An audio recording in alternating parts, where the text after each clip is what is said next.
All right, first, for starters, shut up. I know I'm doing this on a Sunday. Although I guess you guys technically wouldn't know that because it's getting posted on a Tuesday. Whatever. Welcome back to Movie Take Tuesday, the movie review nobody asked for that I'm generously giving you anyway. So, what else do I need to apologize for? Oh yeah, the last video I posted live on Christmas Eve. I didn't say Merry Christmas because I forgot that video was posting on Christmas Eve. So, Merry Christmas. And for this one, a Happy New Year. This is going to be on New Year's Eve. So, yeah, Happy New Year. Uh, yeah, I'm glad I remembered to do that this time. Okay. Oh my gosh, I forgot to set a timer again. Sorry, guys. Also, yeah, I am using the headset mic again. Why? Well, it's because the um it's because the boom mic is better. It is better quality, but it peaks. The last video proved it to me. And since I don't do editing or cuts or redos, the peaking was a problem. And I don't know how to fix it, and I don't want to learn how to fix it because that's too much work. So, yes, you're getting the webcam, or the webcam. That would be terrible. You're getting the headset mic. Um, okay, actually, on to the movie review today. Tonight I watched The Fire Inside, which is the true story about the Olympic boxer Clarissa Shields and kind of her story. Which, I mean, I didn't have any expectations going to this movie. Finally, unlike last week's video review, which if you watch that, you're a saint because it was not a good review. Because when a movie is just so much of a nothing, like it's not good, it's not terrible, it's just hard to talk about. So, thankfully, today we don't have that problem. And maybe it's not the movie's problem, maybe it's my problem. I don't know. It's not like some full time. Sorry, my dog's staring at me. It's not like I'm some full time YouTuber. I'm just doing this for fun. Anyway, let's actually talk about the movie. I've stalled long enough with all my other things. Hold on, let me stall some more. Okay, and some more. The no, I do that at the end. I'll do that at the end of the video. So, The Fire Inside, the true story about Clarissa Shields and kind of her boxing life as an Olympic gold medalist. So, it starts out, and obviously this is a true story, or based on a true story. And the bad or good thing about something based on a true story is you know what's going to happen, right? Because it actually has already happened. And like that can be good or bad. I think for this one it was good because the thing about like a fight or like boxing and stuff like that, and when you're watching them on TV, all you can think about is like you just have this like I don't know if it's anxiety or like this anticipation, like oh my gosh, who is gonna win? Uh, oh my gosh, excuse me. You're just like oh my gosh, who's gonna win? You don't know, right? And with this, you're just like, well, obviously Clarissa's gonna win because she does win the gold. So what a movie needs to do to complement that or to correct that is make everything else around it interesting. Not that the fights weren't interesting, they were. Um, but everything else has to be just that much better to kind of make up for the fact that you kind of know what's going on. So I would say The Fire Inside did a great job of that because the like they start off on like the young Clarissa when she's like 11 and first starts boxing, and it does a little bit of that, like a little bit of kind of introduction to her, but it doesn't stay on that very long. Like it time skips 5 years, almost I don't know, 15 minutes into the movie, and which is good. Like how they did it was fine. I have no problem with how they did the time skip.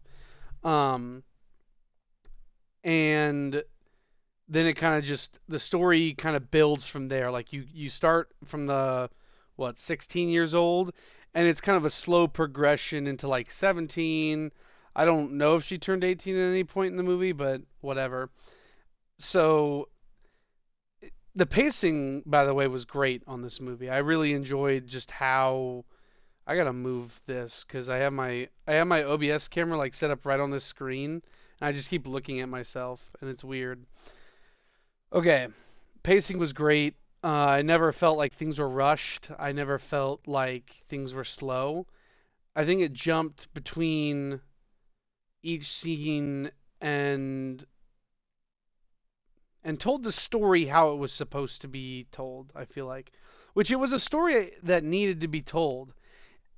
It had a lot of good it had heavier topics in a movie than like what I'm used to watching cuz really all I've been watching as of late are like action movies or fantasy movies and which is good. I like those movies, but it was nice to see a movie that kind of dealt with heavier topics. Now, not to say that they focused on those because they focused on the story of like her Olympic boxing career, but it involved those and like her struggle through them. Stuff like, the circumstances of one's birth, past trauma, um, what else? There was just so much good like stuff in this movie, but I can't think of another one. But yeah, I enjoyed just how it was told. And oh, the third thing was just kind of came at the end of the movie, not at the end, but near the end of the movie was how like after she got gold, nothing really changed for her. Because she was broke, her family was broke, she's trying to help them. Things are tough, and it just my dog jumped on the bed and distracted me. I'm all over the place. I'm recording this a lot later than I usually do because I have the day off tomorrow, and so I was just like, well, hey, a late showing, that sounds nice. And the only other showing was like 5:30, which is way too early. Way too early. I don't want there to be people at the theater. I was the only person in the theater, which was nice. Also, the theater didn't turn down the frickin' lights. I sat in a fully lit theater watching the movie. Yeah, I could have gone up to the front desk and said something. I didn't want to leave the movie. And to be honest with you, it was good enough that I didn't even notice. So I was gonna say there, but like no one was like coming after me for that. Anyway, um, pacing, the story itself, like it was all it was all really good, and it is a movie that I feel like can be enjoyed by everybody. Because with action, horror, drama, thrillers, romance, whatever, people identify with those genres. Like if I were to say what genre of movie was my favorite, probably action thrillers and like fantasy stuff. But even though this movie doesn't hit those things, and I mean, I guess it could be considered like a drama or whatever, but it's still something that can be enjoyed by the majority of people. Now, I can't say everybody because not everyone's going to like one movie, but the majority of people would enjoy this movie. So, I guess this is its shout out to go watch it, but again, I try not to say go watch the movie because if you're like me, people tell you to go watch something, you just don't. But in any case, that's its like shout out. My mouth is dry. Um okay, let's go over some pros and cons. Pros. Pacing, as I've said already. The story that wasn't like specific to fights and like her training, like her, family life and just her internal struggles and just all that was really good. What other pros? It wasn't too long of a movie, which I guess you could put into pacing's category, but it's not the same thing, right? Pacing and the length of a movie are two different things. So, the length was great. It was as long as it needed to be. It was it was good. At the very end, they put up like like facts of this true story they just told. They put on like how she won this fight for, which is another big topic in this, like this fight for equal pay between men and women for like Olympic stuff, and how she like won that fight to get equal pay for everyone. Cool. And then the fact that male or female, she was the first American boxer to win two gold medals in a row, which is awesome and fully deserving of the equal pay. Like, not that that's how it should work, but you definitely should get paid for getting two gold medals in a row. Um, in something that's never been done before. So, great pros. Cons for this movie. Now that I think about it, there really aren't that many cons. Uh, ooh, boy. I guess its only con would just be like it's based on a true story, so it's predictable. So there's no weight behind the actual fights that she boxes in. So yeah, we'll call that a con because it's she's gonna win, and you could argue like, oh, but it's about how she wins. Well, she wins, so whatever. But we'll just call that a con, so I can have a con. Um, I had another one lined up. I thought.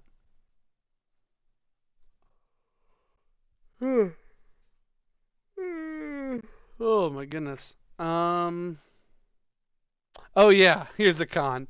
So it's not so much a bad thing. It's just kind of like it makes me laugh because of course there was a training montage in the movie. Every fight movie's got to have a training montage where they go for the runs. They get the ropes, those two heavy ropes, and they do like these things with the heavy ropes and hitting the bag, doing spar work with a partner. It's like every fight movie's got to have that, I guess. Which it's not like it was bad. It's just like, yep, there's its token training montage scene. Um, with the cool inspirational music in the background and the quick cuts to her doing different things. So that's another con. But for this movie, like those cons are just me kind of finding anything wrong with it that I can. Um, Now, did it like blow me away? No. It wasn't like some groundbreaking, mic dropping movie, but it was very good. And you know, it deserves it deserves what am I trying to say that it deserves? It deserves a watch for sure, whether you wait for it on the streaming platform or you go into theaters to watch it. I would recommend you watch it. Um, if it wasn't rated R, which I think it's only rated R because of the cursing. Is it rated R? One sec, guys, which is going to be longer than a second. But the Fire Inside rating. I think it's R because they dropped more than one F bomb. It's PG-13? Huh. Well, they dropped a couple F bombs, which I didn't know was allowed for a PG-13 movie, but I guess it's PG-13. Who would have thought? Um, okay. Well, then this point I'm trying to make is like, I was, if it wasn't R, I was going to say if it wasn't R, I would like bring it into work for some of the, I'm not going to explain what I do, but basically the people that I work with would be very interested in this movie. So I guess I can bring it in because it's PG-13. So that's pretty cool. Um, what else about this movie did I enjoy? I I think I enjoyed a movie where I actually had to think. Last week's movie, Craven, I just shut my brain off. Not even on purpose. It just kind of like it just shut off because it was just a shut your brain off and watch the movie kind of movie. This one you actually kind of like, had to think and like you they did a great job of just showing this, like making you empathize with her situation and just being like, yeah, that is crappy. Why are you being treated like that? Um, or getting mad when she gets mad, being upset when, the main character's upset, and just it did a good job of just connecting you to this story. So, on my non on my Snapchat review, which I just do for like my story on with my for my friends and stuff, I said 8.5. But now that I've talked it through, which because those stories aren't very long, being able to like talk these through and kind of understand, because what you guys have to understand, which you kind of already know, is I do these on the first take, and so I don't really think ahead of what I'm going to talk about. So as I'm talking, it helps me to kind of process all of the information and the emotions that I felt during this movie. And so the Snapchat review got an 8.5, but after talking, I feel like it definitely deserves a 9. Maybe even a 9.5. I wouldn't say 10. I wouldn't say 10, but let's give it a 9. Let's give it a nice 9, nice even 9. It was a good movie, and I would recommend you go watch it if you have the chance, or wait for it out to come out wherever you get your movies and watch it. So that's pretty much it for the Fire Inside. The side quest. If you're keeping up with the side quest, if you stayed watching the videos that long, the side quest. I go through all of the drink flavors. I'm on Sprite right now. Today was Sprite Grape, which was great because both the movie last week and the drink last week were terrible. Sprite Peach is not good. Sprite Grape, however, is like it's practically just like what's the brand? Grape Crush. It's practically like Grape Crush, kind of. It's not the same. It's not as good as Grape Crush or Crush Grape, whichever way it's ordered. But oh man, have I been hunching this entire time? Probably. Who cares? Um, yeah, Sprite Grape, great. I liked it. Very good. So good movie, a good drink, and yeah, hopefully a good review. Um, Merry Christmas because I missed it. Happy New Year's because this will come out on New Year's Eve. I'll see you next Tuesday.